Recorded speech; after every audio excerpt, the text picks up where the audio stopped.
All right. Okay. So, today we are going to attempt making these animal and or reptile and bird illustrations with pen and ink. This is like it's a great way to basically illustrate or loosely illustrate just with line and texture. You create a form and then you fill it up with all sorts of I guess minute details which are meant to really just evoke a certain texture. So we're not really focusing on the texture per se. So we're not making, say, feathers on a bird or the scales on a reptile for them to look like that exact thing, as much as we are going to translate that into just pen marks and they will end up looking like the texture.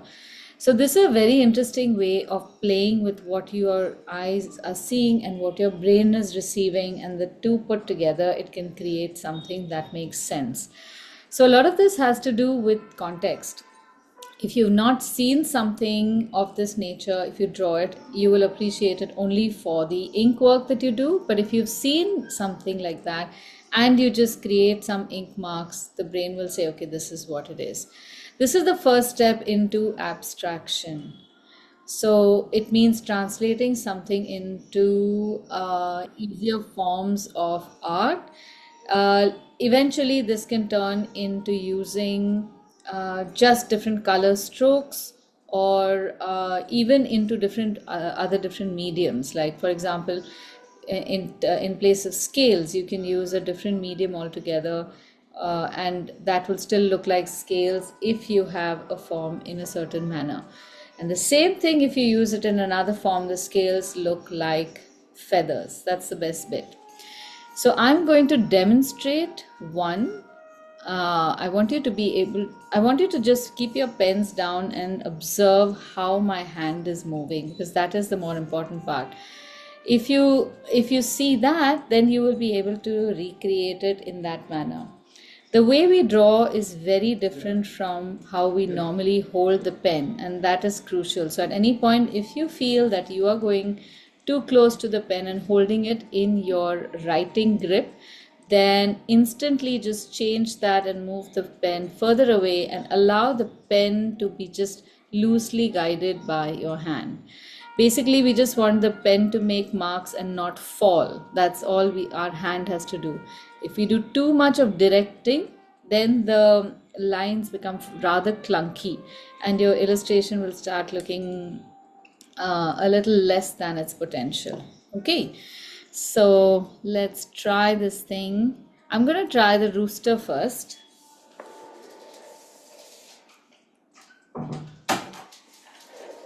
And at some point, I'm just going to have to step out, but I'm going to finish this rooster and I'm going to give you some time to make it yourselves. So normally when we look at the rooster, I'm going to share the picture so you can see what I'm seeing.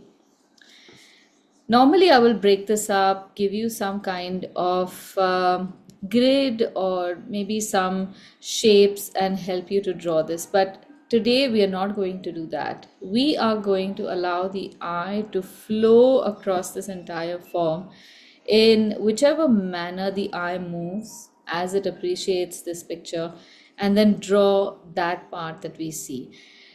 So I'm going to be making a lot of lines that run across each other. Some might go outward, some might just create basic shapes.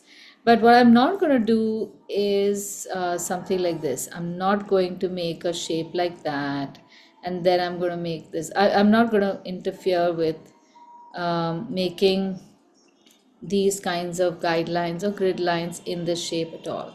Okay, so when that is removed, you will see how things look.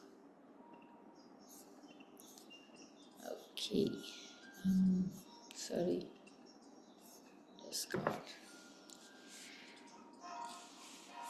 Anytime you have to start a picture, it's a good idea to first visualize that picture. So we just have to look at the mound that the overall shape makes. And then you start with the feature that is not too large and not too prominent to give us at least one starting point. So in this case, I'm starting with the eye, and then I'm going to move beyond the eye. Look at where I'm holding my pen,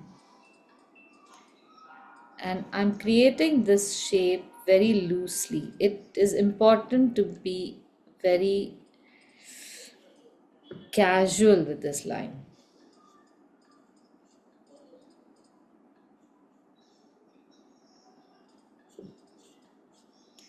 So I'm not going for very accurate shapes, but I'm trying to get my shapes to at least resemble what I see.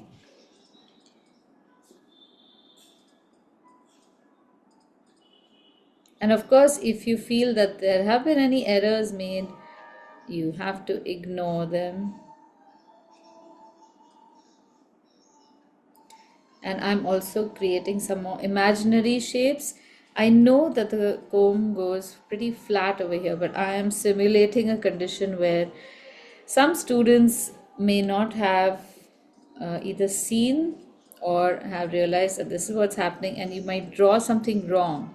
What I want to illustrate is that even if you do what might look like it's wrong, keep going. We tend to enjoy this whole liquid line because its inbuilt nature is a lot of energy. Now, if we try to do something like this, that will take away from that spontaneous energy. You don't have to do this fast. You can take your time. You can draw lines very consciously, very slowly.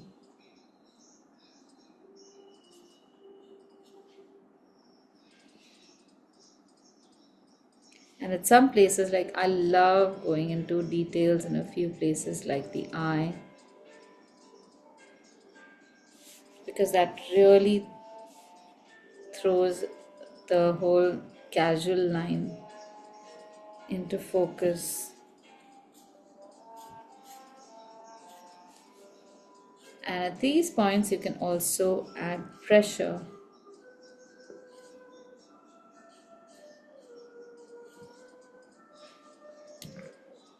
So I've basically just drawn an outline of all the features that I see. Now, after we are done with this ink work, we are going to paint this part, this picture, and all these pictures. So I want you to leave enough room untextured so that we can paint as well.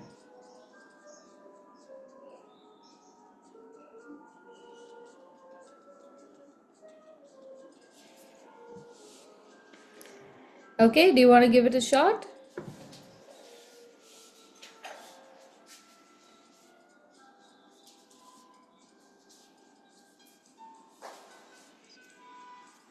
So remember to hold your book with not both hands. While one hand is working, your non-dominant hand will hold the book and then slowly let the pen trace a line on paper as your eye is seeing that line.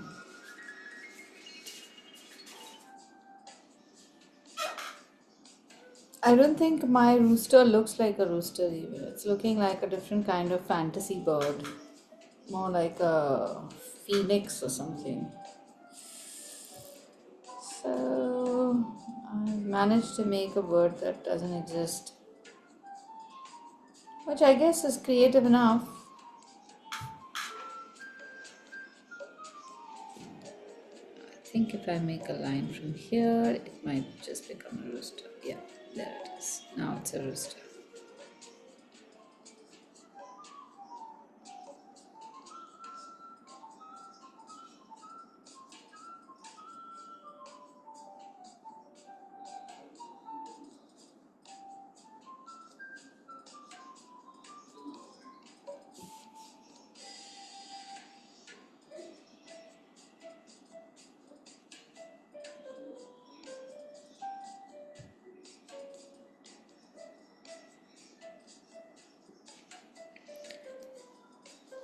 If your ink is a little thick, remember to add a little bit of water before you start.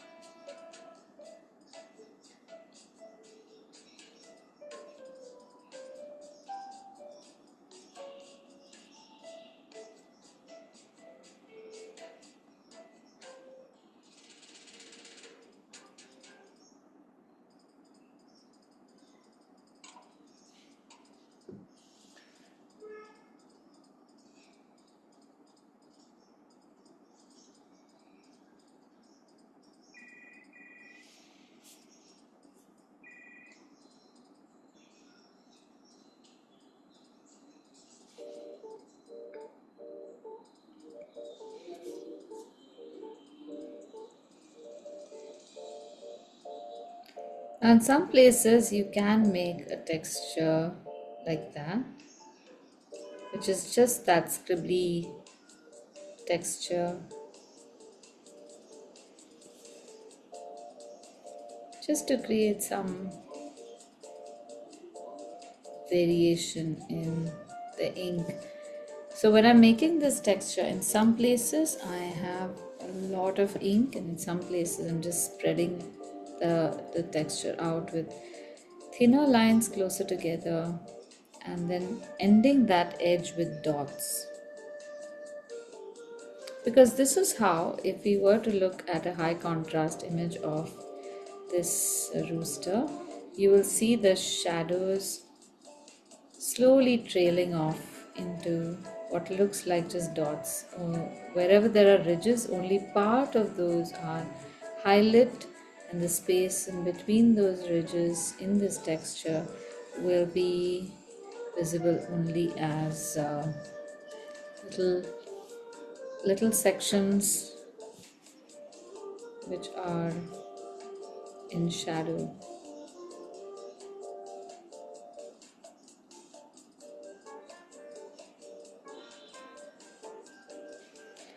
Again, as far as possible, avoid making shadows which are just zigzag. You have to learn to let your hand move in weird directions.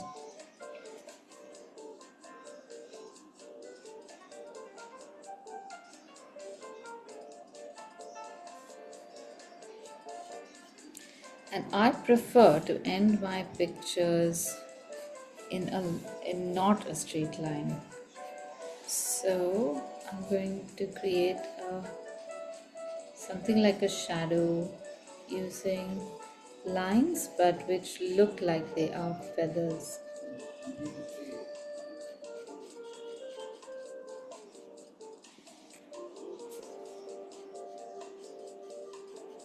So whenever you're making just a picture in this form, which is maybe the head of something or just the tail or body or eye, as far as possible don't end things in a straight line unless you're supposed to write something at the bottom or something like that, because it tends to look a little amateurish. But the same thing, if you end in some shape, that tends to look at least well thought of.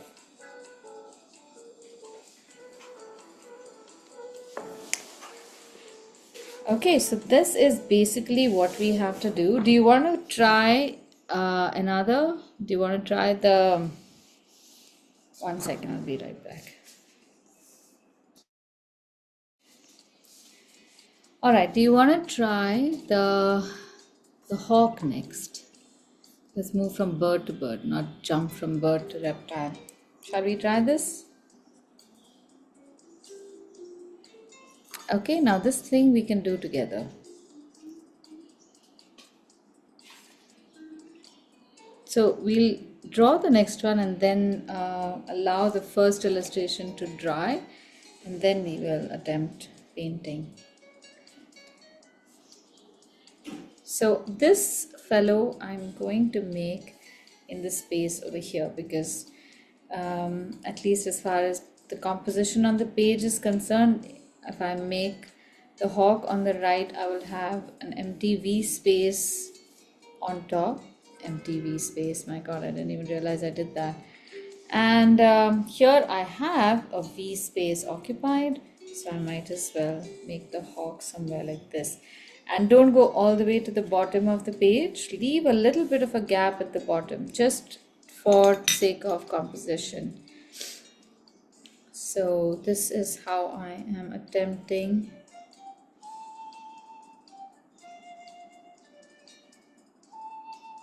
making the shape of the head first. So in every place, I don't necessarily make the eye. You have to look at what shape you can see and what you can make right away. It's an easy way to keep your choices flexible. You don't really need to have only one rule, or you must start from the head or you must start from the eye. That sometimes can be a limitation. And also, in the whole process of learning to do art, it's important to realize that we are basically creating illusions on paper. So you have to stop looking at the subject as the identity it presents and start looking at it in terms of lines and shapes. The more you do that, the more versatile you see you become. In a way, it's like I keep thinking it's like The Matrix. That's one of my most favorite movies of all time. Like in the end of I could make an art movie completely based on The Matrix, because like he sees through reality in terms of code, you see through reality in terms of color and form and lines, and you can look at everything and know exactly how you are going to make pictures out of it. So the whole point of practicing all these things is to eventually come to that level of comfort. Okay, I have gone and done a little bit of a detailing. While I was explaining to you, I lost my purpose a little bit, but we're not supposed to do this much detailing. And also I wanted to show you, I have diluted my ink quite a bit now. Since last week when we started the first session, which was on Saturday the week before last, I have not replenished my ink at all, and I have just been adding water. So finally now it has started to lighten up, and I wanted you to just see this before I make it dark again.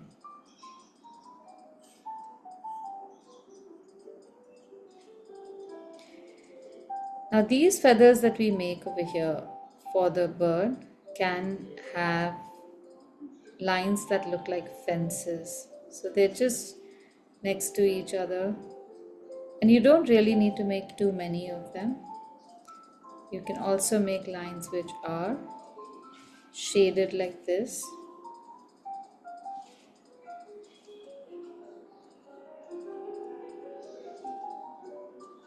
But look at the direction of these feathers, because even if you just illustrate them as lines, that making them in the correct direction will give you the desired result. So here they are, slightly narrower. Here on the shoulder they become a little wider. They also change shape a little bit.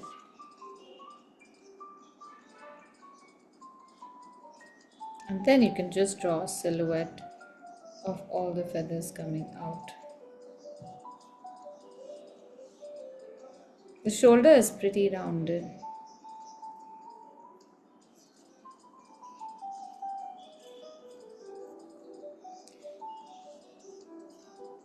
Oh, I love how this ink just glides. I think that is what you don't get in pen. You don't get this almost like a punctuation that runs through because of how the ink flows.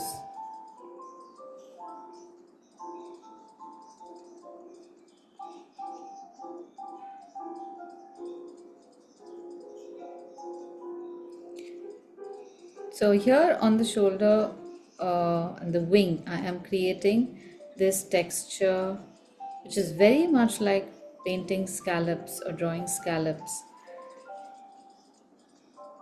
but it is actually a texture like our um, maybe one of those scribbly textures.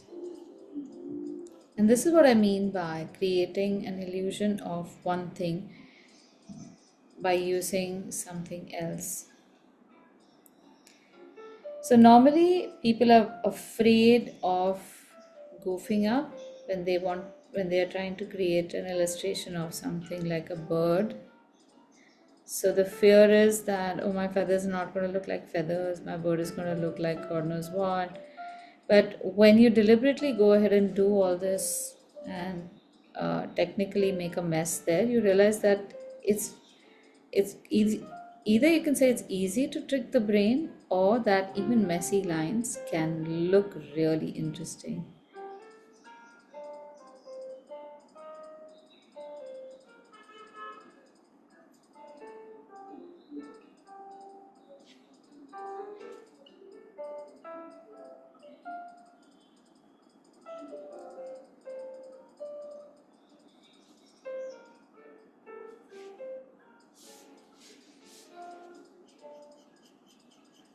So keep changing the density of your lines to indicate color.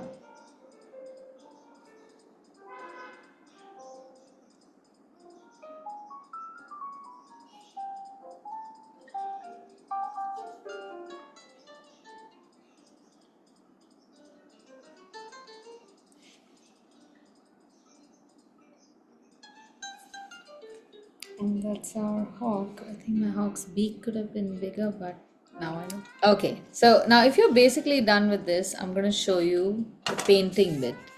And as you can imagine, we are absolutely not going to paint the details because there are no details to paint. So we are going to just splatter color. Now with roosters, I enjoy just painting their what's it called, a comb, and we can do that with literally a splash of colors. So let's use orange and scarlet and maybe a little bit of crimson on the side. So here again, we are not delicately painting everything. We are literally just splattering some paint.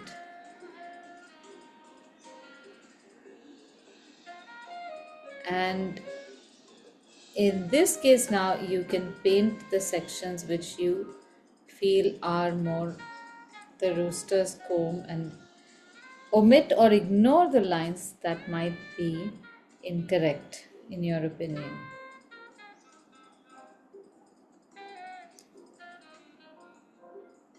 So what we get to enjoy over here is just the color, the play of color.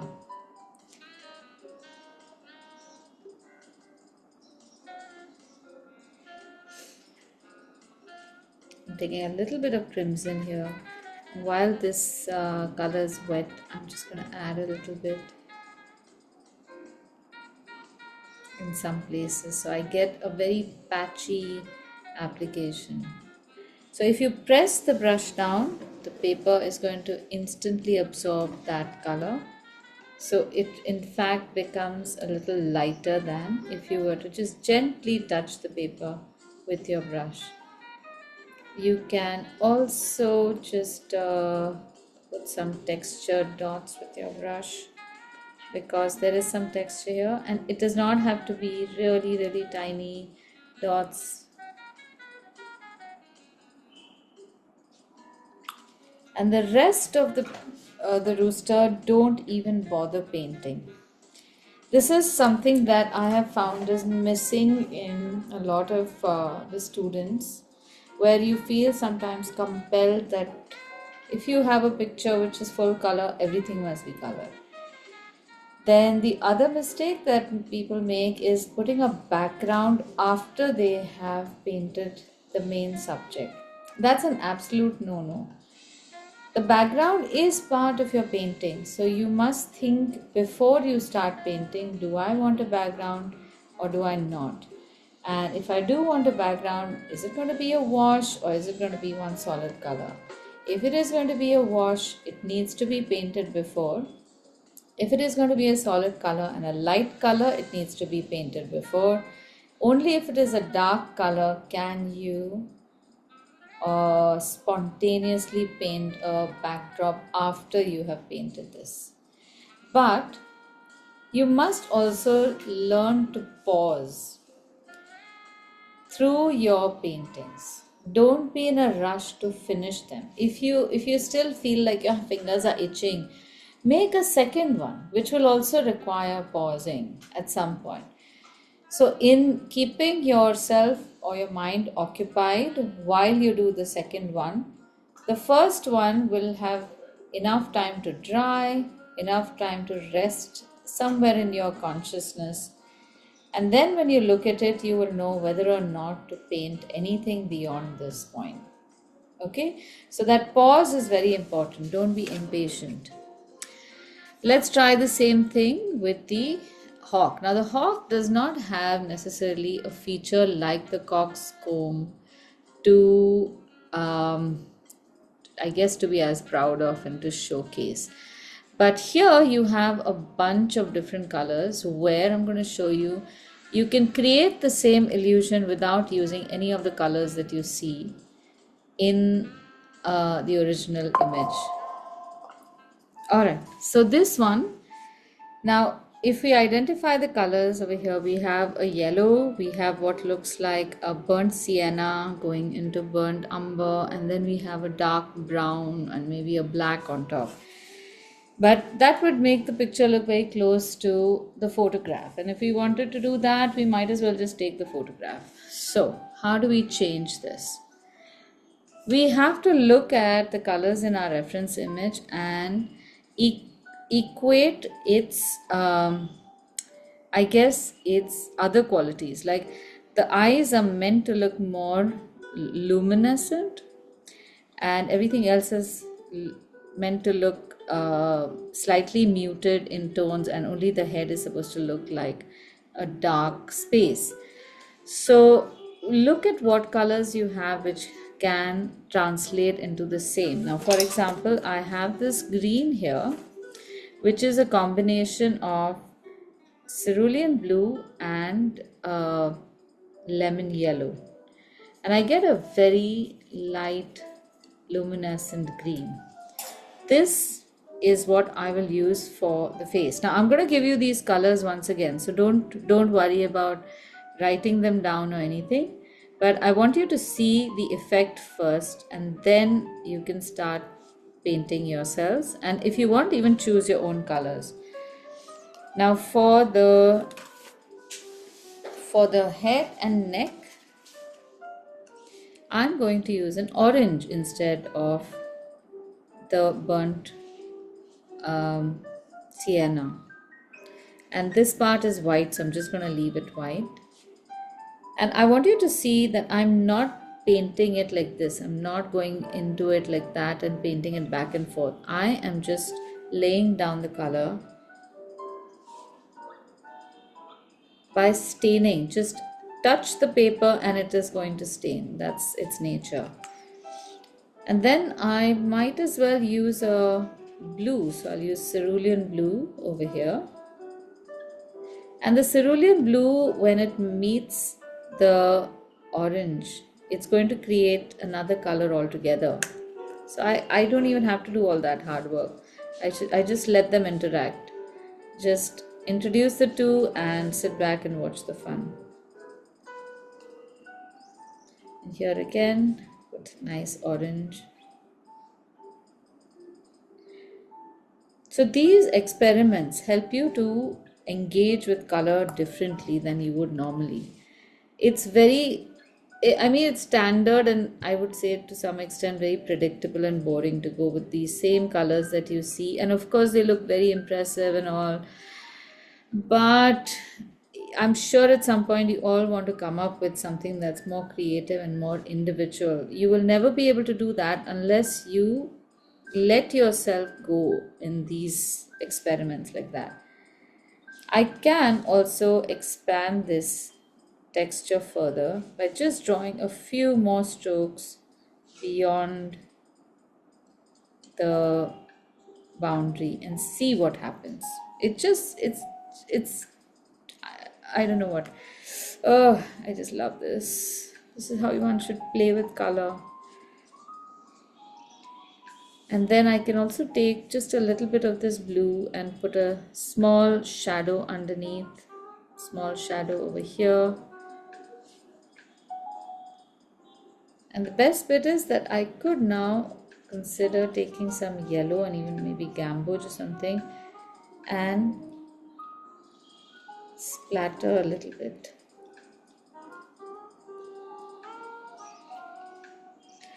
So even that splatter, when it just goes and settles on some of the shapes we have made, creates such lightness in the painting. All right, do you want to give it a shot? I could do this all day.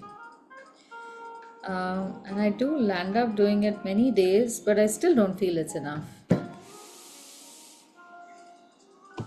So the colors that I used are, I'm going to put them as swatches.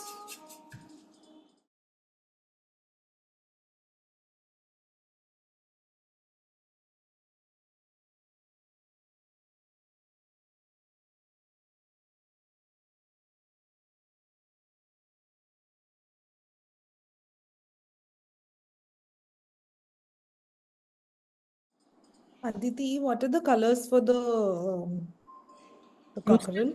Yeah, that is just orange and Scarlet, scarlet. right? Yeah, Scarlet, right? correct.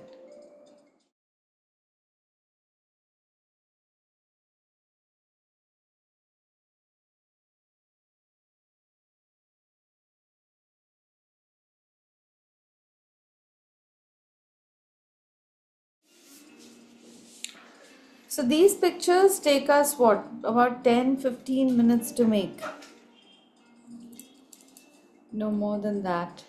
There is very little need for accuracy, and yet you're getting reasonably accurate images. I mean, your birds are not looking like frogs, so that's good. Now, there's one more tool you can use with ink, and that's a brush. You don't always have to restrict yourself to a pen. So, you can use a brush which has a nice point. So, something like this. This is my number two, or this is what number? This is also number two. One is much slimmer than the other. So use one which has a nice point. And I'm also going to demonstrate this pen. This is a Kuritake refillable pen. And this has a fantastic sharp edge. These pens are used often for both illustration as well as Japanese or Chinese calligraphy because they require brush strokes to make their script. So this pen can give you thick lines, thin lines, and very fine hair lines as well. I'm going to show you how to make that snake in this. Again, don't paint. Keep your pens down and just observe how this works because the same thing can work with a brush as well. So I'm going to rely on the fact that with a brush I can make thin lines, I can press down and make fat lines, and I can also make lines which are dynamic. So they start off thin, become thick, and then become thin again. So in the case of the snake, I I can start off making these very hairy lines.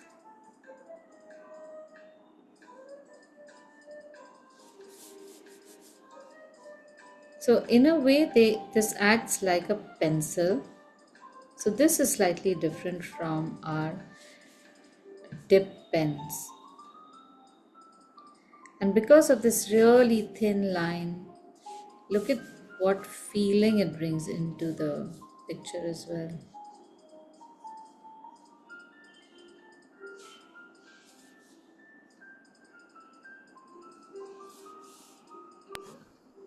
The eagle is ready for breakfast. I think so.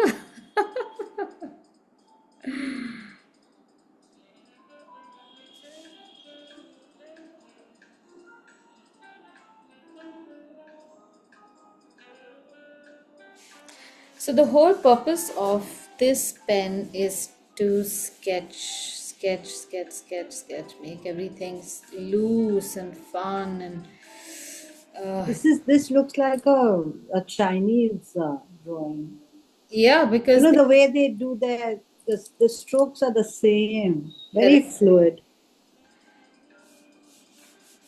So normally we are restricted by our tools to draw very short lines, and we try to then control the line to make the line look pretty, and we think that that is what was required of uh, art, because simply we come to art from writing. We don't come to writing from art. If that were the case, then everyone's handwriting would have been really beautiful, and also you won't be scared of the tool so much. So now that this overall shape is done, I can then start adding more nuance.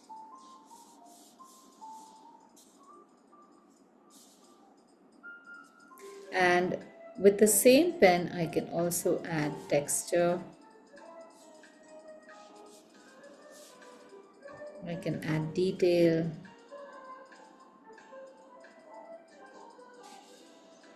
I can add these shadows.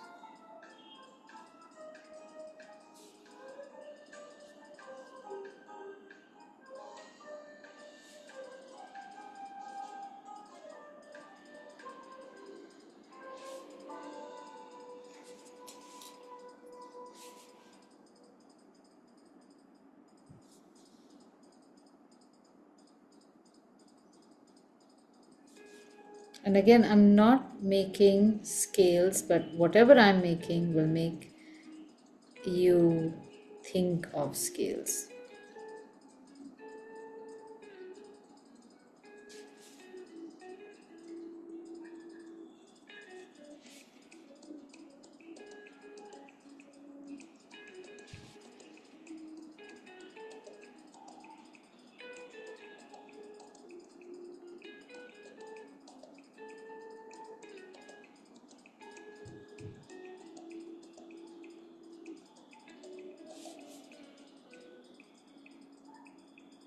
So these pens have an inkwell over here, and you can press on this part so that it sends out more ink, and I can get very wet lines, or I can control the pressure and get a very dry brush look as well.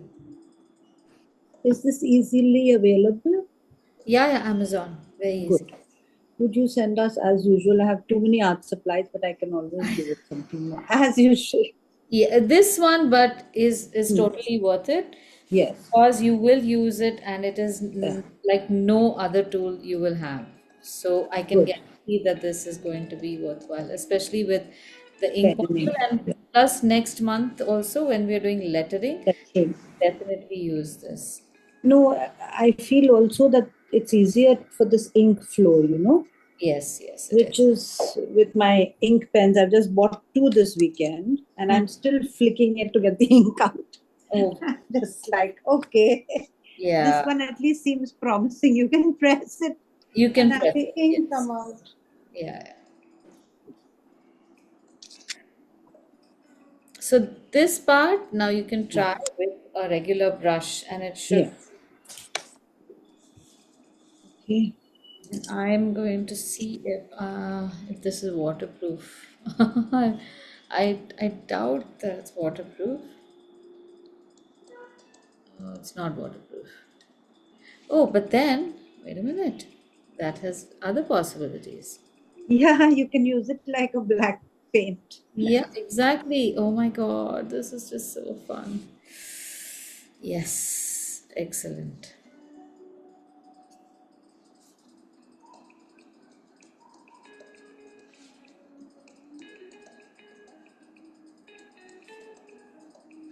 So now I can combine the brush and the paint, or the brush pen and my paintbrush, to make this even smoother. And yeah, I'm getting very nice smooth lines.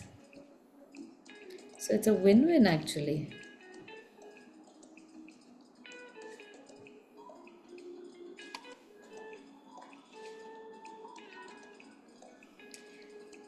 I can also use it to make some of these textures, because it's not just the shape of the snake. There are these dots in the contour that make it more believable. You know? Oof, I love it. It's beautiful. Anna, my goodness. So much movement. I guess because the brush was also so loose, you can see the movement. You can feel it. Exactly, yeah. Oh my God.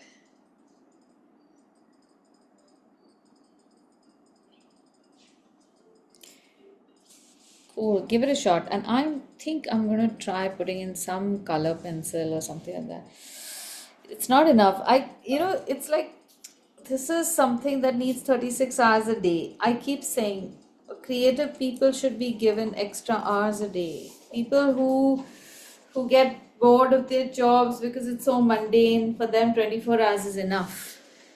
But not for us.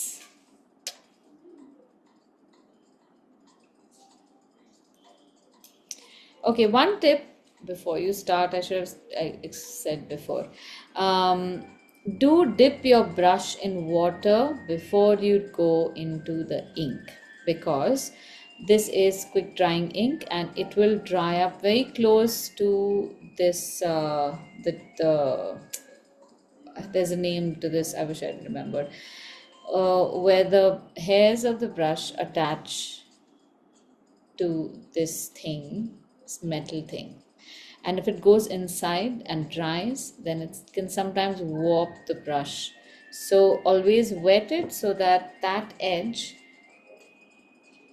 has got water and the ink does not travel that high. And then you just dip the ink till about halfway up the brush, and that should suffice. You may say that you're not getting very dark ink, as you finish, the ink is slightly lighter, but that, you see, it doesn't matter. We don't need too many absolutes.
Okay, although this is looking very nice the way it is, I can't help but try something.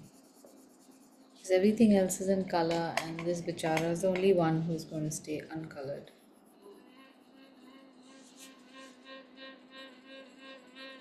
So I'm just using color pencils.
Okay, I'm gonna look for one more image that I can, or two more that I can fill up my page with. Okay, I've shared two birds and one frog, so I'm just gonna leave it to you to decide which one to make. But I'm going to make my frog here because it somehow fits into like a triangle shape like this. So I'll make the frog here, and I'm gonna make the bird over here. I don't want them to have their backs to the snake, one. And also, as far as composition is concerned, when you have any faces or animals with eyes, you have the choice to point their eyes towards the center of the page or outward. Wherever you point their eyes, the attention of the page shifts. So in this case, the attention of all three of our subjects is towards the right of the page. So it's a little harmonious, and that will draw attention to the right. If we draw two more objects here facing to the right, that means everyone's attention is off the page, which is perfectly fine if you are doing like a spread in which there is text on one side, and then you can have your faces pointing towards the text. It's a very subtle thing. It's not like so many people notice it also, but it's a good psychological intervention if you really want to bring that in also. Okay, so I'm now going to try and draw with the brush because I realized that I've been rather unfair. I took that nice kuritaki and I threw you to make the illustration. That's okay. I'm so glad you used it. I know now what it looks like after it's used. Otherwise, I'd never have known. Elaine is generous, but we are not. Okay, so I'm going to use the brush this time. It's the 2 number brush, and I'm going to attempt to make the frog.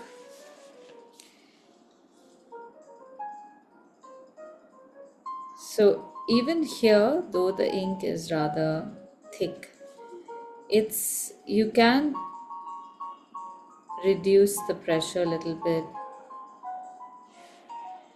And in the case of the brush, it's the undulating line that we need to enjoy. Some places it'll be fat, some places it'll be thin, and that is just smashing.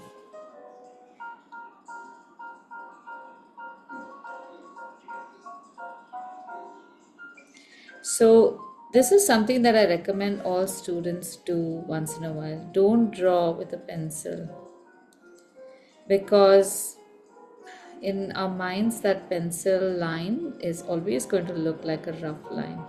You will draw the exact same stuff in pen and you will be very satisfied. It will look very finished or very formal.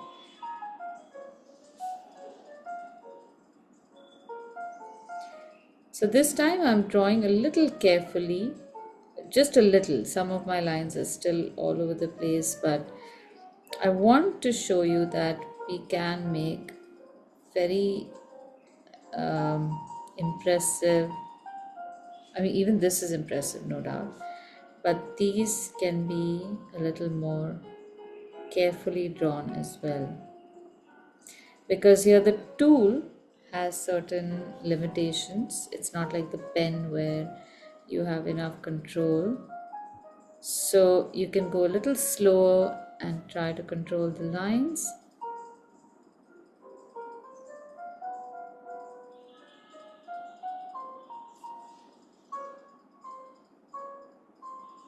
And the best bit about brushes and the dynamic line is that you can draw depth while you are drawing the object the first time round itself. Like over here, I can put some pressure, and suddenly I added a shadow here as well, and roundness to its leg, like I've done over here as well. So I can put some shadow here and this becomes also more three-dimensional.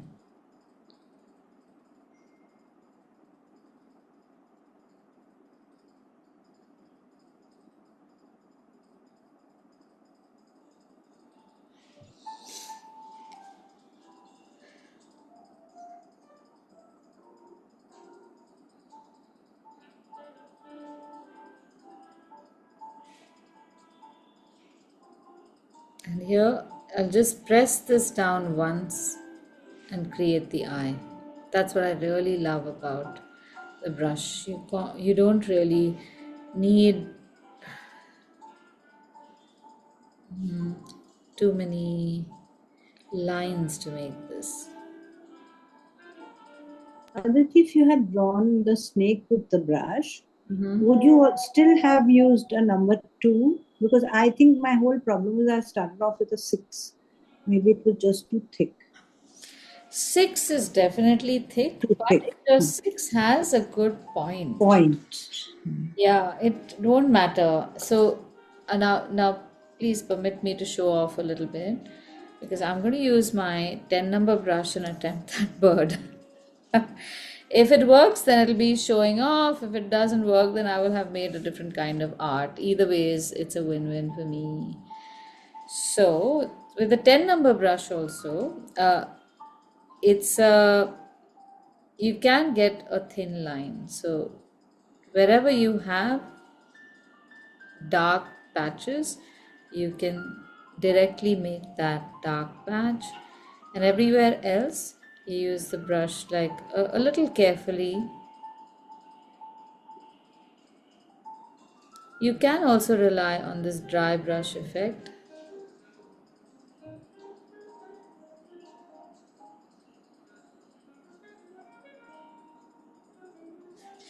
And you don't have to make a full line everywhere, especially with this bird. With the snake you might have.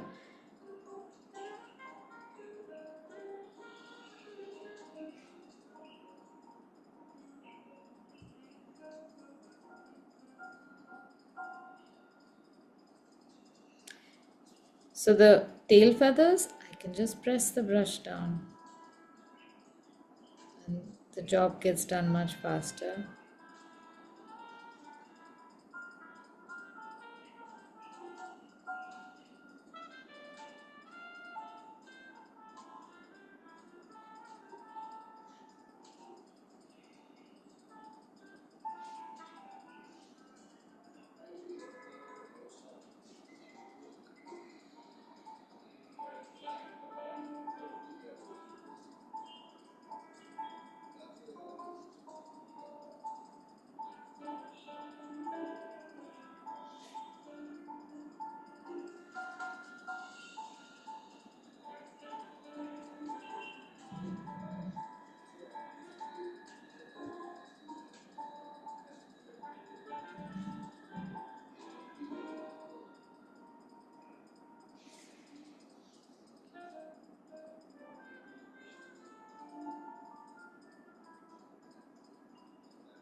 Very nice. It's as Chinesey as ever.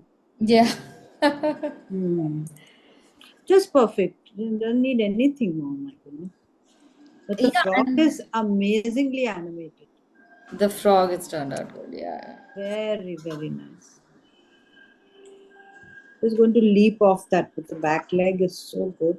And it's because of the variety Yeah. of those strokes that has worked for the frog. And also the scale, no? You've got it exactly to scale. Especially it's a very difficult angle, no? It's like 3/4. Yeah, but Though, of course, we are not supposed to look at that and we see the exactly. outline. Yeah. Don't think about that.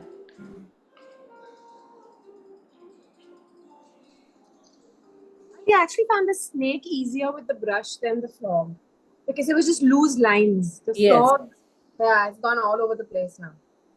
It's looking like a very odd frog. Yeah, no, that's why the frog, sorry, the snake, uh, anything that is, I guess, has flowy lines like that works very well. So think of objects like fabric. You can draw fabric very beautifully with a brush. You could also draw trees which have like tree trunks or barks. Those go very well. And fluids, so water, rivers, you have all these lines. There are very few lines which you will find absolutely stick straight around water. So those are very good with brush as well.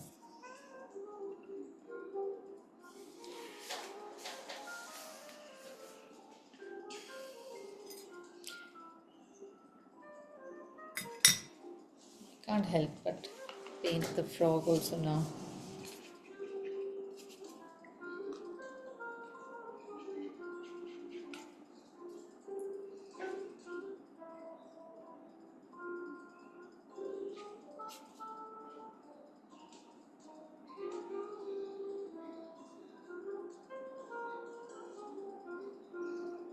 We had painted a frog like that in my kids' class some years ago, and the kids had done such an amazing job. Of course, it was not in ink, but they I mean, I can't even believe they managed the way they did.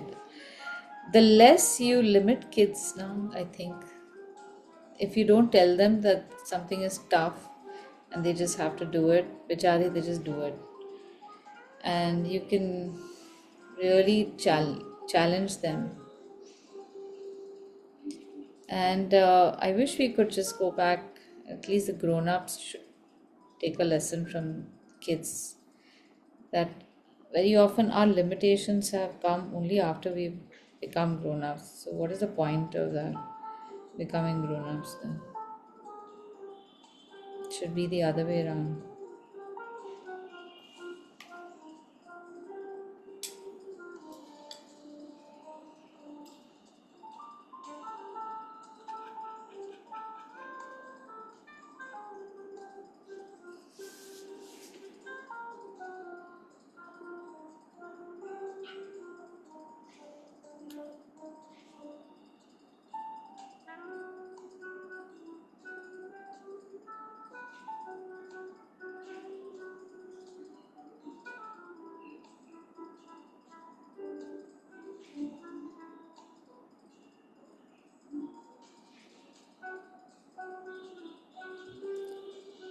So, next week we are going to be doing doodle art, and I have been requested to do this many times by lots of people. They say the name of your company is that, and you don't teach us any of that. So, in the ink module, I'll end up doing one class, maybe once every 2 years.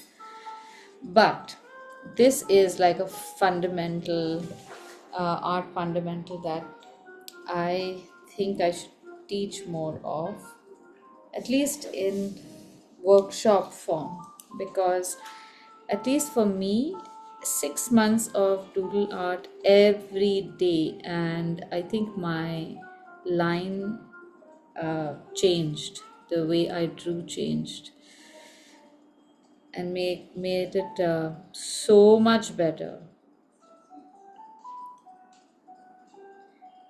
So you can use the same tools as this. We will be using ink, and if you have micron pen, you can use a micron pen as well.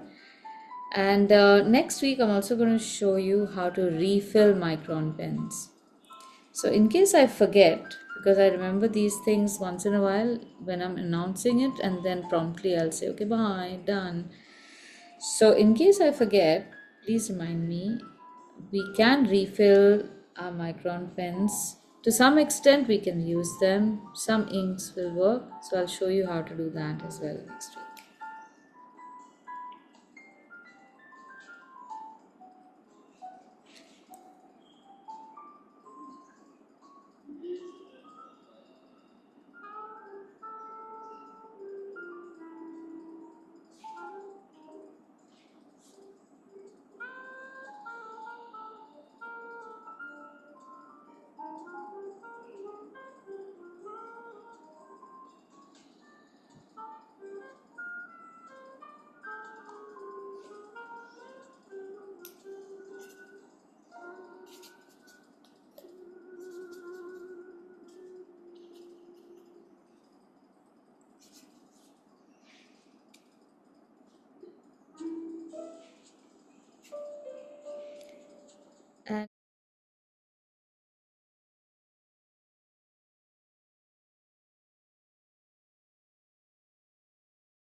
Okay, so as it turns out, many of the colors are pretty much the same across the page.